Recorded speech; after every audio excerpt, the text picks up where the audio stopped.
In these slides, we want to see the process of discharging a capacitor. So here, at time less than 0, we have a capacitor that's fully charged already. And we have a resistance and we have a switch. So what happens when you close the switch? An electric field is established inside the wires that goes from the positive to the negative side of the capacitor. And what will this electric field do then? Well, the negative charges will want to go opposite the electric field, so they'll go off this plate into the wires. And here the negative charges inside the wire, because the wire is neutral, it has positive and negative charges, some of them are free. So those free negative charges inside the wire will go opposite the electric field and onto this plate. So this plate will become less positive. So the charge on the capacitor plates will decrease with time. And the initial current in the circuit will be in this direction, in the direction of the electric field, and it has a value I naught, and we're talking now at the time t equal to 0 plus, just after you close the switch. So in this instant of time, the charge on the capacitor hasn't changed yet. When you wait for a little bit of time, the charge will decrease. But at this point in time, 0 plus, the charge on the capacitor still is the maximum value, and you have the maximum value of the current in the circuit. What's the loop equation for this point in time? So if you start out over here, for instance, and you go from here to here, what happens to the potential? It increases by value Q over C. Remember, the electric field between the two plates goes from the positive to the negative plate. So this plate is at a higher potential than this one. So when you go to this point, the potential is higher by a value Q over C. Remember, the wires themselves have very negligible resistance. So there's no potential drop basically across the wires. So when you go from here to here, the potential increases by a factor of Q over C. When you go from here to here, nothing happens because these wires have very negligible resistance. Then when you go from here to here, the potential decreases by a value I naught times R. And then we've arrived back at the original position. So the sum of the potential drops should equal to 0. So when you rewrite this equation, you can get I naught is Q over RC. This is the maximum current that happens at 0 point in time, at the point in time just when you close the switch. If you wait longer, as we said, the amount of charge on the plates will decrease. So the small q indicates that the charge now is a smaller value. The current is no longer going to be called I naught, it's going to be called I. It's a smaller value of the current. And at this point in time, what will be the loop equation? It's exactly the same as the other case, but instead of having big Q, you have small q. And instead of having I naught, you have I. But it's exactly the same. You go around the loop, you get an increase in potential across the capacitor here, and then you have a decrease in potential when you go across to this point because of the resistance. And so this will be the loop equation. This will be the loop equation that we'll have to solve to get Q as a function of time and the current as a function of time. If you wait for an infinite amount of time, then the charge on the capacitor plates goes to 0, the current goes to 0, everything finishes, everything stops.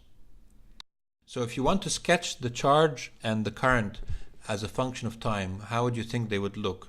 We know that the charge starts out at the maximum value and decreases to 0. The current starts out at the maximum value and decreases to 0. Intuitively, they should look something like this.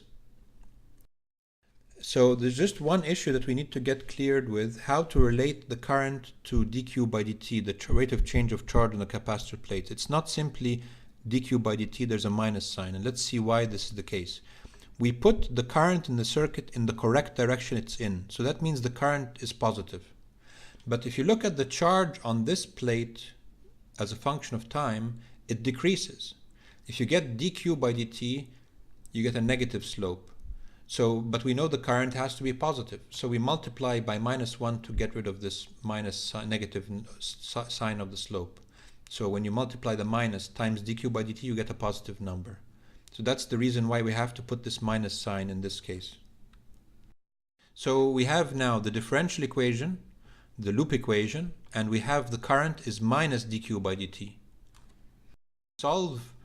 Put this I into the equation, the minus here will cancel with the minus here, you get a plus, and then you get R dq by dt. So this is the differential equation that will have to be solved to get the charge as a function of time and the current as a function of time. As we said before, for the case of charging, it's not enough to give you the differential equation. You need to give a certain condition, initial condition.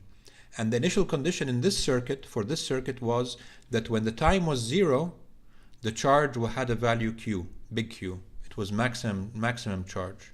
So when you put this condition with this differential equation, and we'll do the derivation in a separate video, to get this final result, that the charge as a function of time is the maximum charge e to the minus t over RC, and the current as a function of time is I naught, the maximum value, times e to the minus t over RC. Notice that they both have the exponential decay dependence. So they both start out at a maximum value. When you put time is 0, e to the power 0 is 1, so you get Q and you get I naught, the maximum values. And then as time goes on, the value of the charge and the current decrease. When you put time equal to infinity, e to the minus infinity is 0, so you get 0 charge and 0 current, exactly the same way you expected. So the time constant then, what would be the definition of the time constant, and what would its significance be for the discharging process?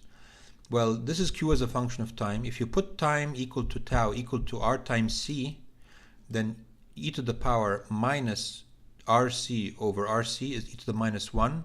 E to the minus 1 has a numerical value of 0.368, and so that means that the time tau is the time at which the charge on the capacitor reaches 0.368 of its maximum value. So that's what the time constant would be for the case of the discharging a capacitor. For the case of the discharging capacitor, the time constant in terms of the current, if you put time equal to tau equal to R times C, e to the minus 1 is 0.3681. Again, you get 0.3681 I naught. So tau is also the time it takes for the current in the circuit to decrease to 0.368 of its maximum value.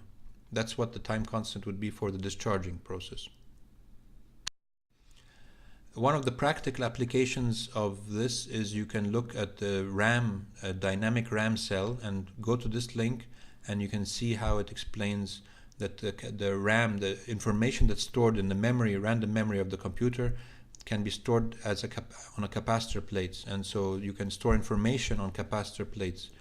The 0 and 1 of a computer can be considered as a charged capacitor or an uncharged capacitor. So if to read this and you get some more information about this application.